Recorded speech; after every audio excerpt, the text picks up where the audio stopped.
भाग 3 किस्मत और जोखिम। इस अध्याय में मॉर्गन दो वास्तविकताओं की बात करते हैं।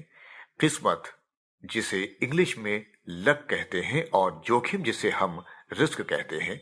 उनके मुताबिक ये दो जीवन की सच्चाई हैं जो मेहनत और अपने कर्म के बाहर काम करती हैं। वो कहते हैं कि किस्मत और जोखिम दोनों एक ही सिक्के के दो पहलू हैं, परंतु दोनों विपरीत दिशा में काम कर सकते हैं।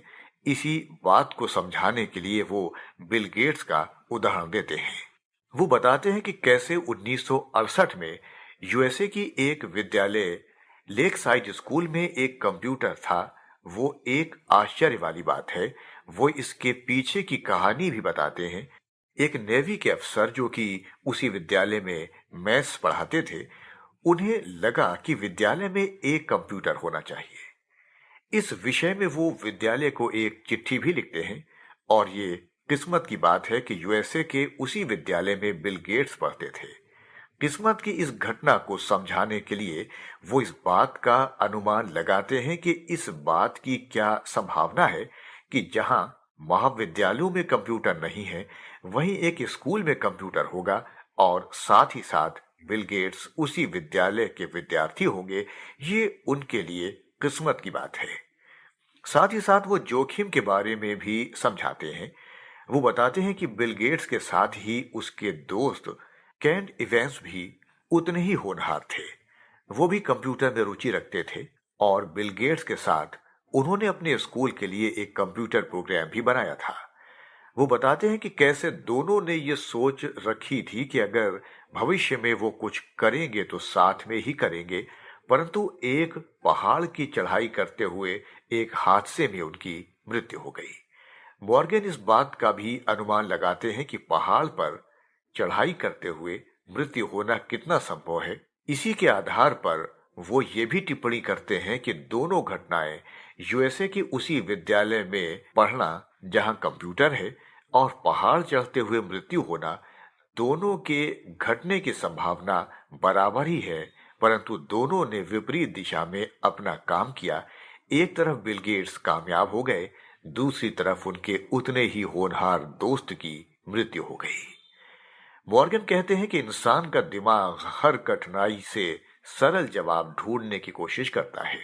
इसीलिए अगर कोई इंसान कामयाब होता है तो हम मान लेते हैं कि ये उसके सही निर्णय लेने का फल है, और जब कोई इंसान असफल रह जाता है तो हम मान लेते हैं कि जरूर इस इंसान ने गलत निर्णय लिए होंगे।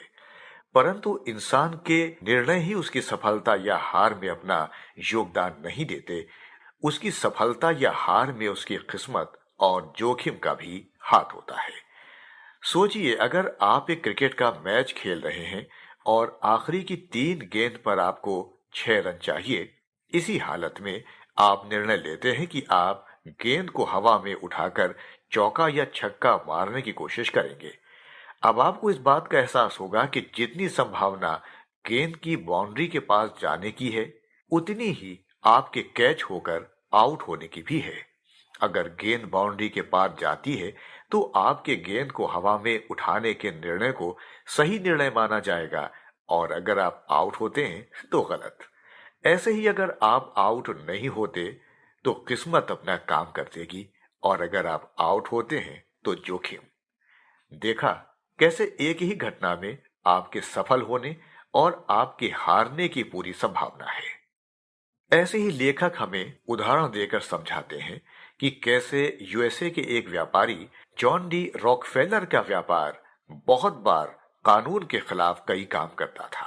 उसके बावजूद उन्होंने बहुत पैसे कमाए और सफल हुए। कई लोग इस बात को उस व्यापारी की दूरदृष्टि कहेंगे, तो कई लोग कहेंगे कि उसने कानून को अपने विचारों और निर्णय के बीच में नहीं आने दिया।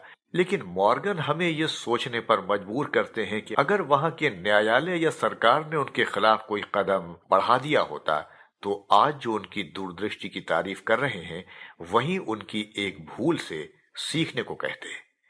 इसी वजह से ये सत्य है कि किस्मत और जोखिम दोनों ही एक सिक्के के दो पहलू हैं। मॉर्गन ये भी कहते हैं कि ऐसा नहीं है कि जो लोग अमीर हो जाते हैं उन्होंने सही निर्णय ही लिया हो, और जो लोग सफल नहीं हो पाते उन्होंने गलत निर्णय लिए हों, इसीलिए हमें लोगों के बारे में अपने विचार सोच समझकर बनाने चाहिए। हमें यह भी सोचना चाहिए कि उनके सफल होने या नाकाम होने में कितना किस्मत और जोखिम का योगदान है। इस अध्याय को खत्म करते हुए मॉर्गन कहते हैं कि अगर आपको सोच समझकर कोई निर्णय लेना है तो सिरे के दो अंत को नहीं बल्कि बीच के उन अनगिनत लोगों को देखना पड़ेगा। हमें गिनती के कुछ लोगों का नहीं परंतु सामान्य लोगों के कदमों से उनकी सफलता या नुकसान होने का अनुमान लगाना होगा और जहां कहीं भी किस्मत या जोखिम का योगदान है उसे स्वीकार करना सीखना पड़ेगा।